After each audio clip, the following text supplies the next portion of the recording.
Okay, so we are taking a look at several games running on a X99 platform, i7 5960X.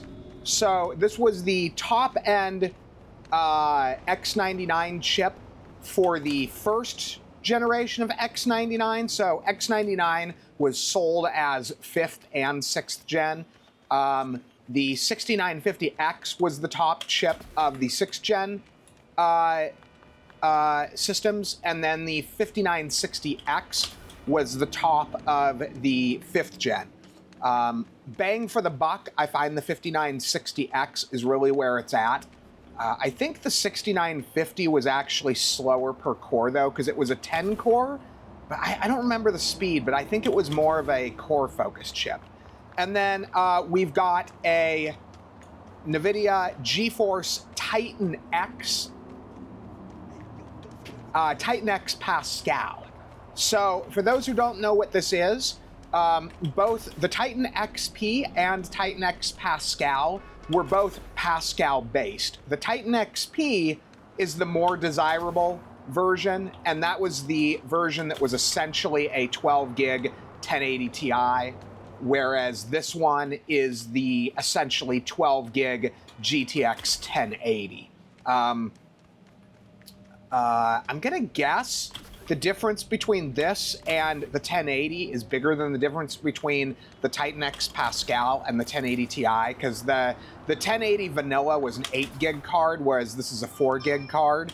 So this does have 4 gigs more of VRAM versus the standard 1080, whereas the 1080 Ti had 11 gigs and the Titan XP had 12 gigs. So I may be wrong about that as far as the performance difference, but I'm gonna guess the performance difference between this and the 1080 is bigger than between the 1080 Ti and the Titan XP. But make of it what you will. The reason why we're taking a look at this, I think this is actually really important hardware. So X99 is now regularly in the budget bin. I mean, I'm buying entire X99 systems sometimes for $100. Typically, they're not going to have a Titan X Pascal in them, but it is budget basement hardware now, and we're getting. I mean, look at this. We're getting good performance. This is so. Check this out. This is Cyberpunk 2077 at 4K. I am using FSR on the quality setting and frame gen. I'm telling you though, and the high, it's actually it's maxed out except for this one option, which kind of tanks the frame rate. But this looks better than like native 4K at medium, almost definitely. And the visual loss decreases the higher your base resolution is. So at 4K, the FSR actually doesn't really have that much impact on final visual outcome. So I just want to show you guys that real quick. We're gonna do kind of a rapid fire with several games. I'm not trying to do my normal like 10-15 minutes per game. We're gonna do a rapid fire here. I just want to show you guys because I'm basically I'm just testing the X99. I'm about to use this hardware in a different build, and so I'm just making sure my X99 hardware is good to go. So let's move on to the next one.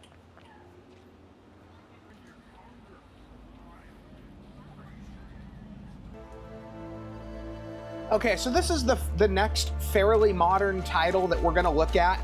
Now, I understand we're not running at a very high frame rate.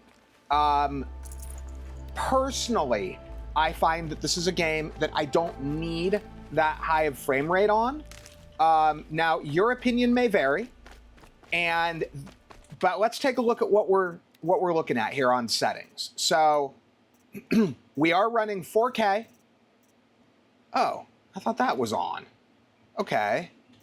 Okay, so I want that at ultra quality. Okay, so that's going to give us the little bump that we need, and it's not going to affect our video. So we're running at the high setting, 4K, AMD FSR I think this is 1 or 2, version 1 or 2. It's not 3.0. Running at the lowest amount of upscaling, which is the ultra quality preset.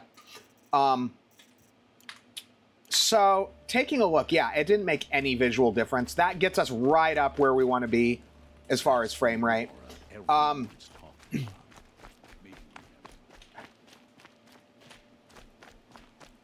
I mean, this is, keep in mind, people get rid of this video card because it's not good enough anymore. It's not fast enough anymore.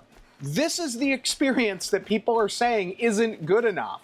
Like, look, I'm not saying don't upgrade your hardware if you've got the resources to do so, but just keep in mind, this is the experience that people are saying this isn't good enough anymore, which I find incredible. I really do. I actually find it really exciting that this hardware that can do this can be bought in basically the budget.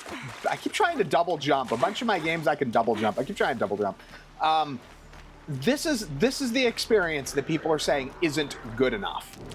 So I find that incredible. I really do. That's why I like playing. I've got a 4090 that I haven't used in 6, 8, 10 months. It's been I don't remember the last time that card was in my system because I'm so busy playing around with all this other older hardware that I don't have time to play with that other stuff anymore. So anyway, yeah, that's another one that definitely it definitely gives you an idea that this is not a lousy GPU. This is a good enough GPU for all but a very tiny number of games. There's a few games that this can't do anymore. Indiana Jones, that kind of thing. But other than a few, this is a really good option if you can get it for cheap. So let's, again, rapid fire. Let's move on to the next one. So this is the next one we're looking at. I've chosen these games because they're some of the most demanding games currently out. So this one is Hogwarts Legacy. We are running, so let's take a look at the settings. On this one, I'm actually going to lower it. So we're going to do medium settings. And then we're running FSR 3 on the quality preset with the frame gen turned on. So certainly there's room to do other things. You could run 1440p with frame gen. You run 1440p low settings, no frame gen. You do all kinds of stuff here, but I'm testing what the 4K experience is. Now, keep in mind, probably no one gaming on a Titan X Pascal is going to be running 4K. Unless they put it in a build, it's possible that the GPU ends up in a build that somebody uses in their with their TV. In that case, there's a possibility of it, especially with most even low-end TVs today being 4K. So I guess that's a possibility. But for normal PC gaming, people are going to be running on 1440 or 1080p monitors with something like this. So we're really just kind of trying to push it to the limit and see what we can do. And then you have the option to go up from there. Like I'm trying to show, you know, worst case scenario. And it's running okay. Okay, it's not cranking any crazy frame rates. It's not particularly special. You know, it always annoys me that you can't jump off ledges and stuff on this thing.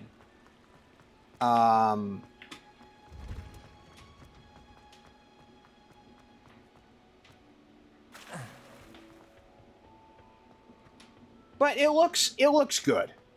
It's definitely, I mean, look, and the other thing too to keep in mind is that The 5960X is fairly slow by modern standards. So if you were to pair this with something like a 9900K, something more in line with contemporary when this card was new, because most people that bought these would have paired them with 8700Ks, 9900Ks, stuff like that. These weren't really paired as much with X99, although some people did. But you would get a little bit like these kind of jumpy frame rate numbers you're seeing. That would be a lot more stable with a higher performance CPU.